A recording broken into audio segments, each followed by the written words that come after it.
Vietnam, October 1967. The war has entered its third year of major American ground combat operations, and the conflict shows no signs of approaching resolution.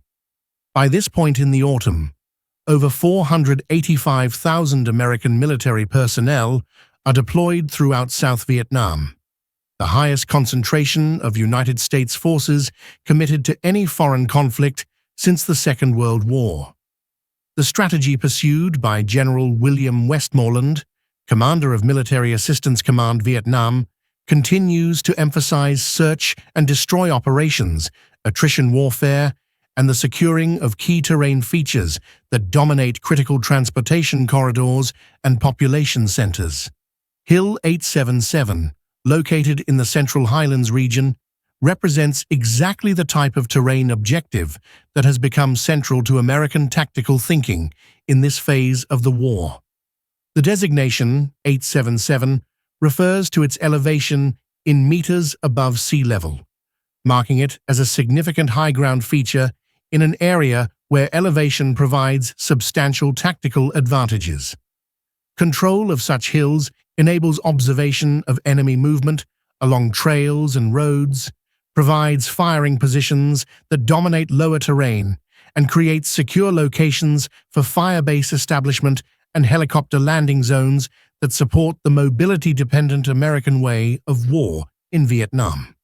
The operation described takes place within the broader context of the third quarter of 1967, a period that military historians recognize as one of intensifying combat across multiple regions of South Vietnam.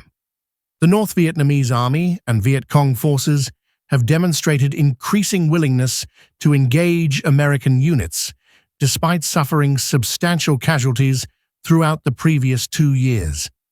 Intelligence assessments from this period indicate that enemy forces are maintaining supply lines from North Vietnam through Laos and Cambodia along the Ho Chi Minh Trail network, enabling continued operations despite American interdiction efforts.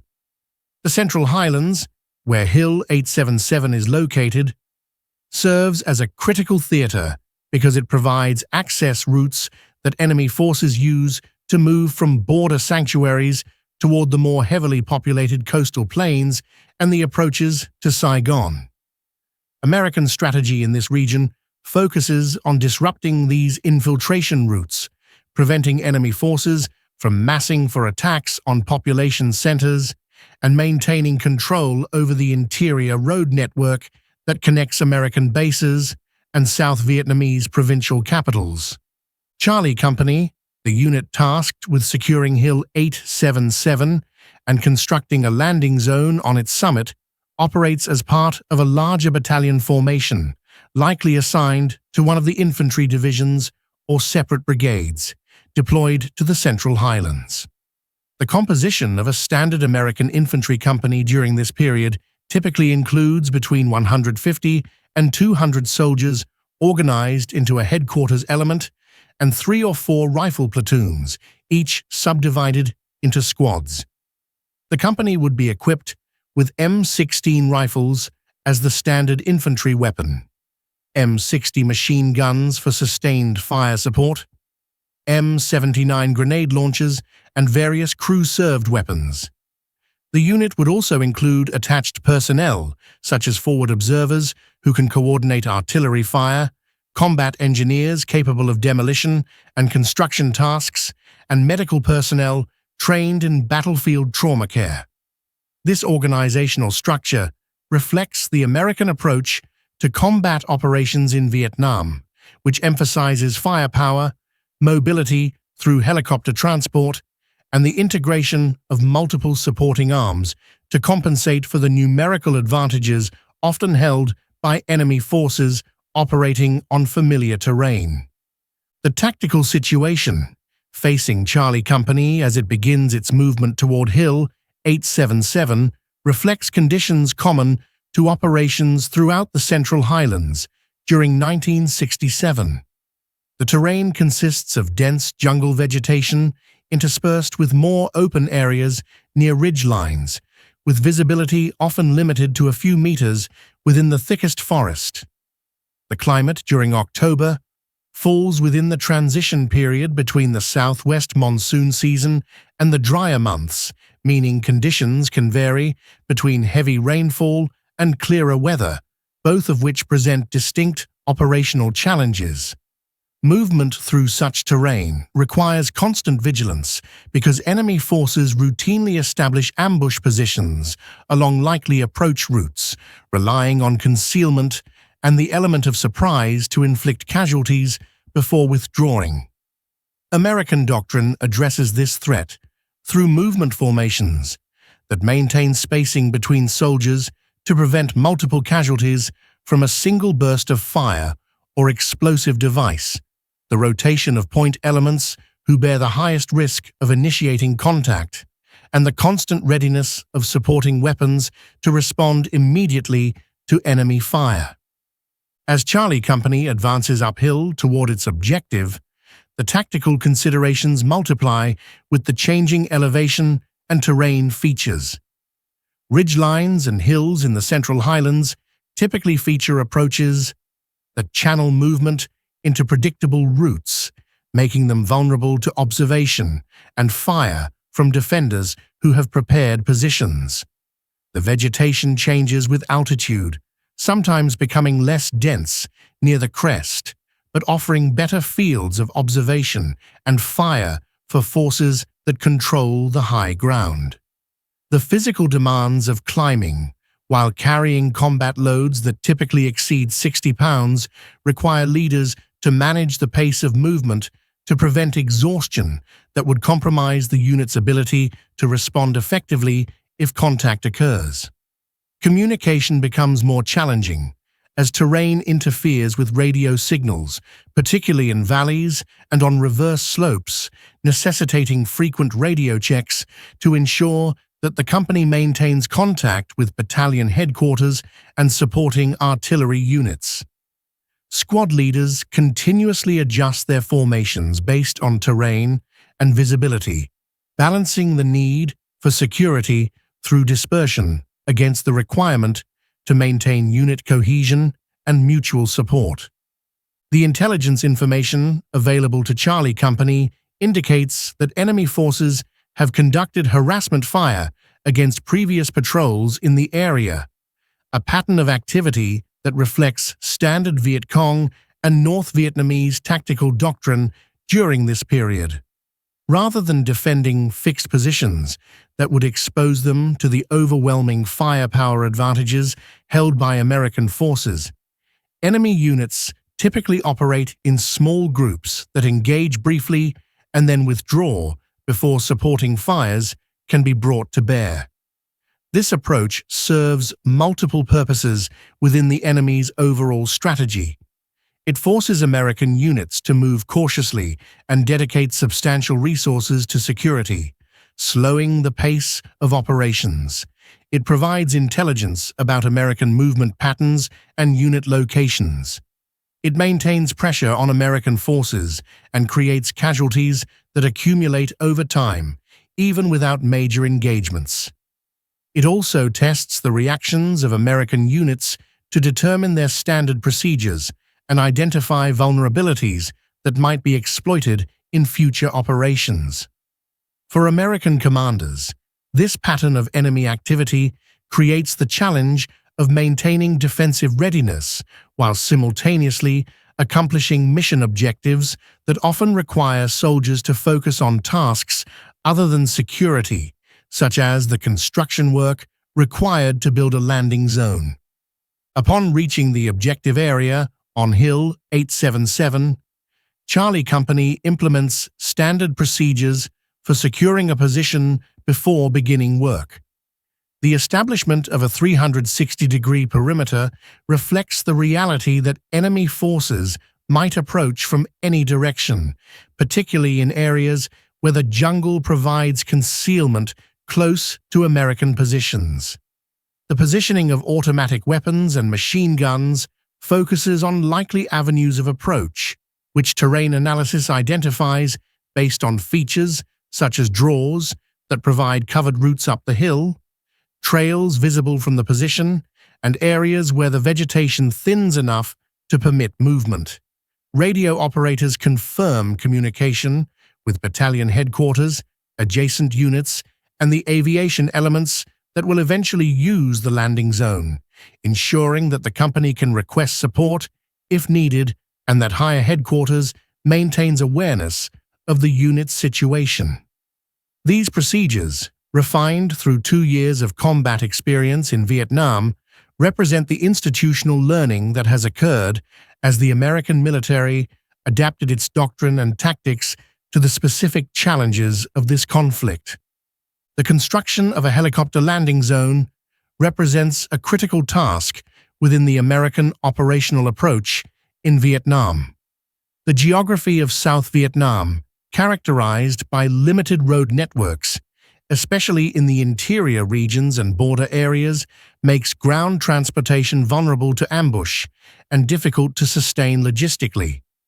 Helicopter mobility provides the capacity to move troops and supplies rapidly across terrain that would require days to traverse on foot, to reinforce units in contact with enemy forces, to evacuate casualties for medical treatment within the critical first hour after wounding, and to establish positions in areas that would be unreachable or easily isolated if dependent on ground lines of communication. The construction of landing zones on key terrain, features like Hill 877, enables these capabilities by creating locations where helicopters can land safely rather than hovering while troops fast rope or supplies are lowered, operations that are slower and more vulnerable to enemy fire. A properly constructed landing zone requires clearing an area large enough for the rotor diameter of the helicopters that will use it, removing vegetation and obstacles that could interfere with the approach and departure paths, evaluating the ground surface to ensure it can support the weight of landed aircraft without excessive dust or debris, and positioning the zone to minimize exposure to enemy observation and fire from surrounding terrain. The clearing operations conducted by Charlie Company follow procedures developed through experience and engineering assessment. The work begins with the removal of vegetation that interferes with helicopter approach paths, prioritizing the trees and brush that extend into the airspace required for safe flight operations. Soldiers use axes, machetes, and saws, basic tools that remain effective despite the existence of more advanced equipment because they are reliable, require no fuel or maintenance infrastructure, and can be used by personnel without specialized training. Larger trees are cut down and then pushed or dragged to the perimeter, where they can serve as obstacles that provide some protection against ground attack and help define the landing zone boundaries.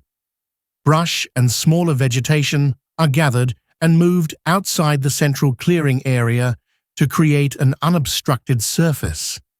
Engineers who possess specialized training in construction and demolition evaluate factors such as ground slope that could cause helicopters to shift position during landing, debris that might be blown up by rotor wash and damage aircraft or injure personnel, and overhead hazards such as remaining branches that could strike rotors. The goal is to complete a landing zone that meets the dimensional requirements for the helicopter types that will use it, typically a circular or oval area of at least 35 meters diameter for the UH-1 Huey helicopters that serve as the primary utility and medical evacuation aircraft in Vietnam. The work is organized in shifts to maintain speed while managing fatigue, a balance that reflects the dual pressures of completing the task quickly to minimize the time the company remains stationary and vulnerable, while ensuring soldiers retain the physical capacity to fight if attacked. During this phase of the operation, security remains the responsibility of designated perimeter teams while others focus on clearing, but all personnel must be prepared to transition immediately to combat roles. This division of effort represents a calculated risk that commanders must accept when conducting operations that require soldiers to perform tasks other than direct combat, a situation that occurs regularly in Vietnam, where American forces often must construct their own infrastructure in remote areas before enemy forces can be engaged or positions can be secured. The initiation of enemy fire during the clearing operations reflects the tactical situation that Charlie Company expected based on intelligence reports and the pattern of enemy activity in the area. The fire comes from concealed positions beyond the work area, a distance that provides the enemy shooters with some protection from immediate retaliation, while still enabling them to place rounds into the landing zone and perimeter.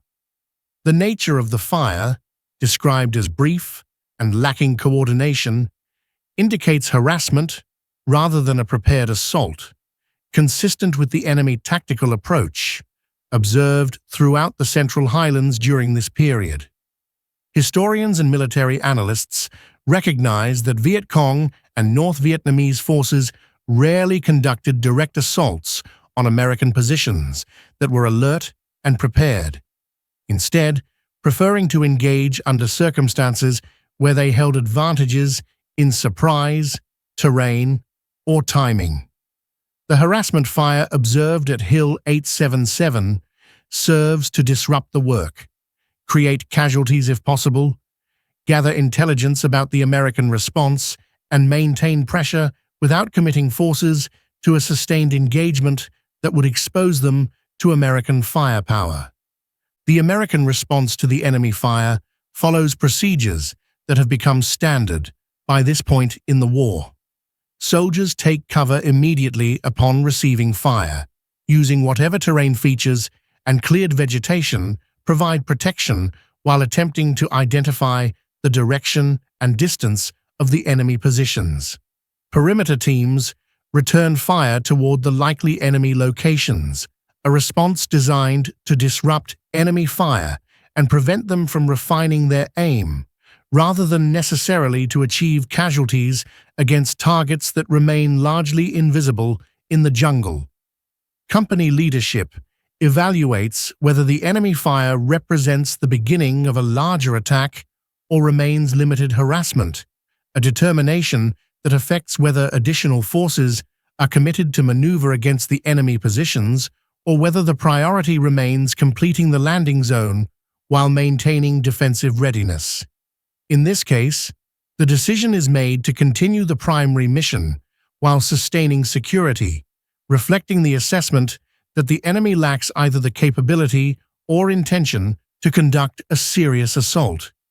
This decision-making process illustrates the complex calculations that small unit leaders make constantly in Vietnam, balancing risk against mission requirements within the broader context of their orders and the tactical situation. The casualties taken by Charlie Company during the operation represent the human cost that accompanies combat operations in Vietnam.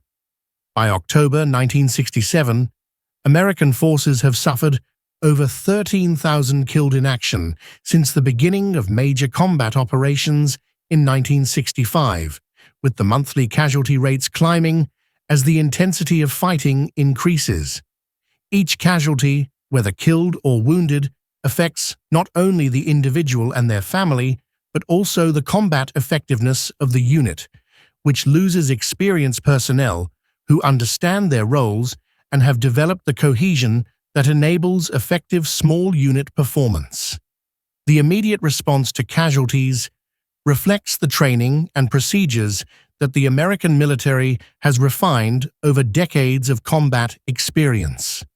Medics who accompany infantry units and receive extensive training in battlefield trauma care respond immediately to casualties, conducting triage to determine which wounded require urgent treatment and which can wait.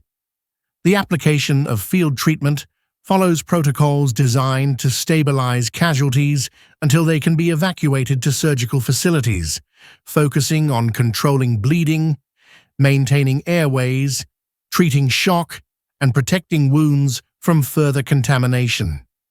Security personnel maintain their positions and sectors of responsibility during medical treatment, because the vulnerability created by casualties can tempt enemy forces to intensify their attack or maneuver closer to the American position. The medical evacuation process, universally known as medevac in Vietnam, represents one of the most significant advances in combat casualty care in military history. The availability of helicopter transport enables wounded soldiers to reach surgical facilities within an average of less than 1 hour from the time of wounding. A dramatic improvement compared to previous wars, where evacuation often required hours or days. This rapid evacuation, combined with advances in surgical technique, blood supply, and intensive care, results in survival rates for wounded soldiers that exceed 90%, the highest in any war. The procedures for requesting and coordinating medevac have become standardized across Vietnam by 1967, involving radio transmission of specific information, including the grid coordinates of the landing zone, the number and type of casualties categorized by urgency, any special equipment required, and the tactical situation, including whether the landing zone is secure or under fire. Aviation units maintain helicopters on alert status specifically for medical evacuation missions, with crews prepared to launch within minutes of receiving a request.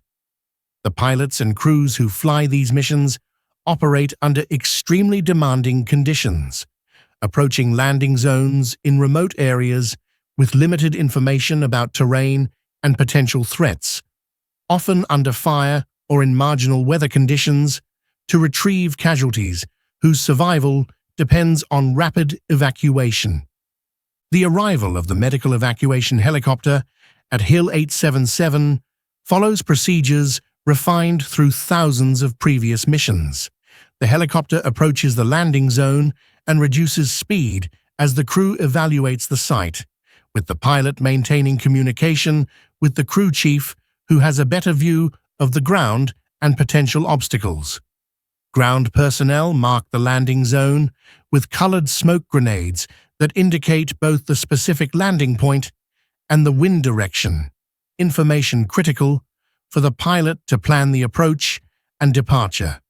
The smoke color is communicated by radio before ignition to prevent enemy forces from deploying similar smoke in an attempt to confuse the helicopter crew about the correct landing site.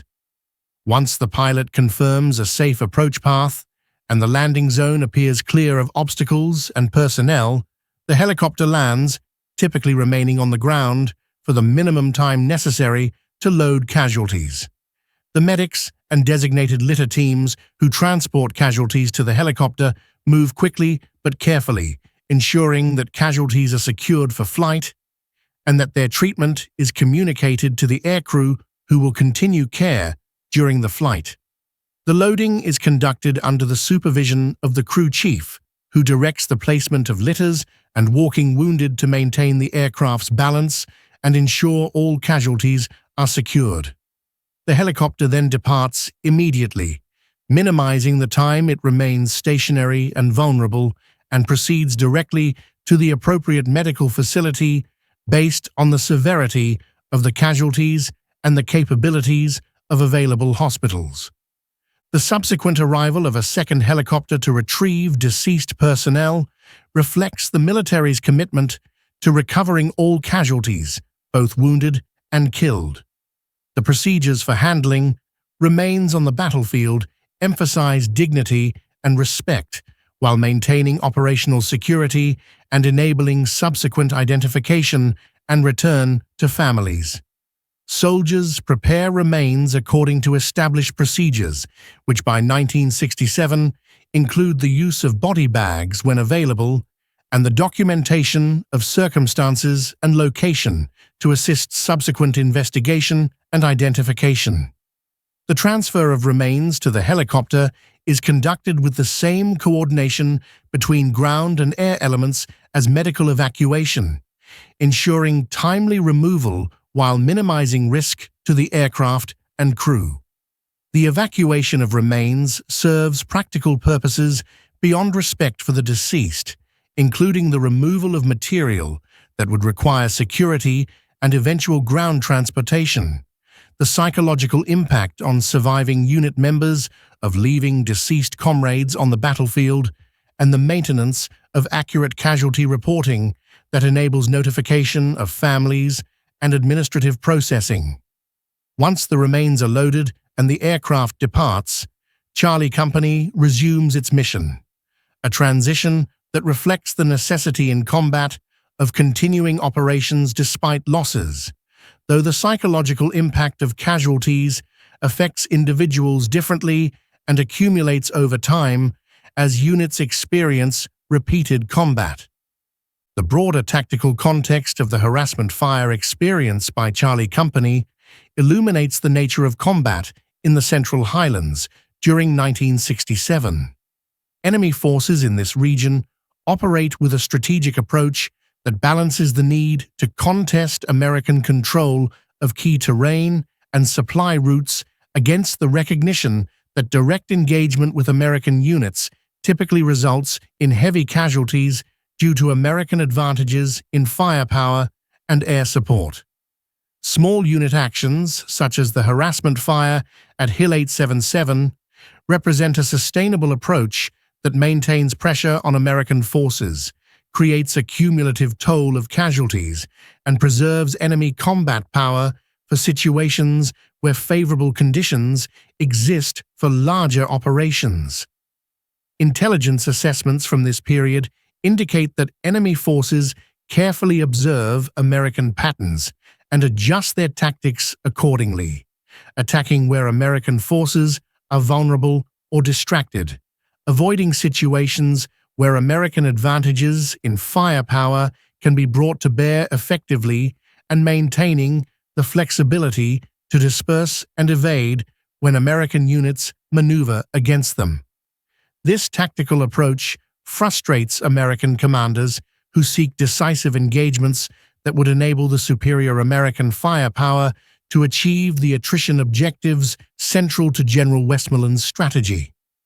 Hill 877's strategic value within the regional tactical situation explains why Charlie Company has been tasked with securing it and establishing a landing zone. The hill's elevation provides observation over surrounding terrain, including trails, roads, and likely enemy approach routes used for infiltration from the border regions toward interior areas of South Vietnam. Control of such observation points enables American forces to detect enemy movement, call artillery or airstrikes on enemy formations, and restrict enemy freedom of movement during daylight hours when American air assets dominate the battlefield. The landing zone constructed on the hill creates a base for operations in the surrounding area, enabling rapid reinforcement if major enemy activity is detected, providing a secure location for resupply that does not depend on vulnerable ground convoys, and potentially serving as a fire support base where artillery can be positioned to range surrounding terrain. These functions align with the broader American strategy of establishing a network of positions throughout contested areas, restricting enemy movement through patrolling and firepower, and maintaining the initiative through mobile operations that respond to intelligence about enemy locations and activities. The completion of the landing zone and the establishment of security on Hill 877 mark the achievement of Charlie Company's immediate objective, though this represents only one operation among thousands conducted simultaneously across South Vietnam during October 1967. The company conducts a final perimeter check to ensure security, with leaders verifying that all positions remain manned, fields of fire are clear, and communications are functioning. Engineers confirm that all obstructions have been cleared from the landing zone and that it meets the requirements for the helicopter types that will use it. Communications personnel notify battalion headquarters that the site is ready for continued use, enabling higher headquarters to incorporate the new landing zone into operational planning and direct subsequent missions that will utilize it. Soldiers reorganize their equipment and prepare for the next phase of operations, which might involve remaining in position to secure the hill, moving to another objective, or being extracted by helicopter for operations elsewhere. The maintenance of defensive posture until extraction or further orders reflects the constant requirement for security that characterizes American operations in Vietnam, where the tactical situation can change rapidly and enemy forces might attack at any time. The operation on Hill 877 fits within the pattern of daily operations conducted by American forces throughout Vietnam during 1967, operations that collectively pursue the strategic objectives established by military and political leadership. General Westmoreland's strategy of attrition seeks to inflict casualties on enemy forces at a rate that exceeds their ability to replace losses, eventually forcing North Vietnam to accept that continuation of the war is unsustainable. This strategy assumes that the United States can maintain sufficient forces in Vietnam to find and engage enemy units, that American firepower and technological advantages will produce favorable casualty ratios, that enemy forces will eventually be compelled to stand and fight rather than evade, and that the North Vietnamese leadership will make rational calculations about costs and benefits rather than continuing the war regardless of losses. The securing of key terrain features like Hill 877, the disruption of enemy movement through patrolling and ambush operations, and the denial of population centers and resources to enemy forces all serve this broader strategic approach. However, the strategy's assumptions prove increasingly questionable as the war continues, with enemy forces demonstrating both the capability and willingness to sustain casualties while maintaining their strategic objectives, and with the political context in the United States beginning to shift as public support for the war erodes in response to mounting American casualties and the apparent lack of progress toward a resolution. The tactical realities observed in operations like Charlie Company's mission on Hill 877 reveal tensions between American strategy and the actual conduct of the war.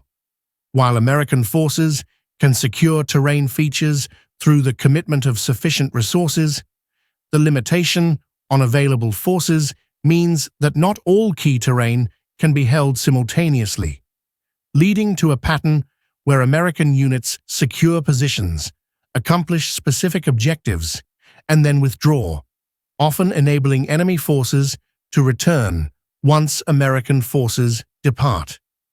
The mobility provided by helicopter transport enables rapid concentration of force, but also creates dependency on landing zones and fire-based networks that require security and maintenance. The firepower advantages held by American forces prove decisive in direct engagements, but are less effective against an enemy that typically avoids such engagements except under favorable circumstances. The cumulative effect of harassment actions, ambushes, and small unit engagements creates steady casualties even without major battles, affecting both unit strength and morale. These tactical patterns contribute to the strategic stalemate that characterizes the war by late 1967. Despite the large American force commitment and the substantial casualties inflicted on enemy forces. By the end of October 1967, the broader war situation reflects both the intensity of American military effort and the resilience of enemy forces. American combat deaths for the year will exceed 9,000, while estimates of enemy casualties, always uncertain and often disputed, suggest losses many times higher. Major operations such as Junction City and Cedar Falls earlier in the year have demonstrated the American capability to conduct large-scale, multi-division operations, yet enemy forces have maintained their presence in contested areas and continue to threaten population centers and infiltration routes.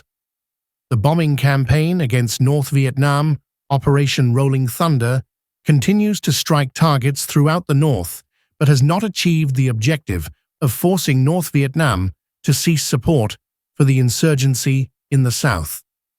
The pacification program designed to secure rural areas and extend South Vietnamese government control proceeds unevenly, with some areas showing progress while others remain contested or under enemy influence. Military leaders express public confidence about progress and favorable trends, yet internal assessments and intelligence reports reveal persistent concerns about enemy capabilities, the sustainability of current operations, and the timeline for achieving decisive results. The coming months will bring the Tet Offensive of early 1968, a major coordinated enemy offensive that, while resulting in heavy enemy casualties, will fundamentally alter American public perception of the war and contribute to the policy reconsideration that eventually leads to negotiations and the gradual American withdrawal from Vietnam. The soldiers of Charlie Company, who secured Hill 877 in October 1967, represent a generation of Americans who served in a war that remains controversial and whose outcomes continue to be debated.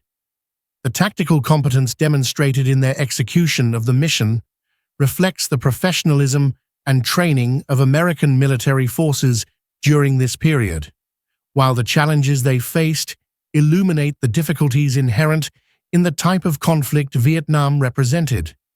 The experiences of units like Charlie Company, repeated thousands of times across Vietnam during the years of American involvement, shaped a generation of veterans whose service occurred in circumstances far more ambiguous than the clear-cut narratives of earlier American wars. The lessons learned from operations like the Hill 877 mission influenced subsequent American military doctrine, leading to changes in tactics, organization, and the conceptual approach to counterinsurgency and unconventional warfare.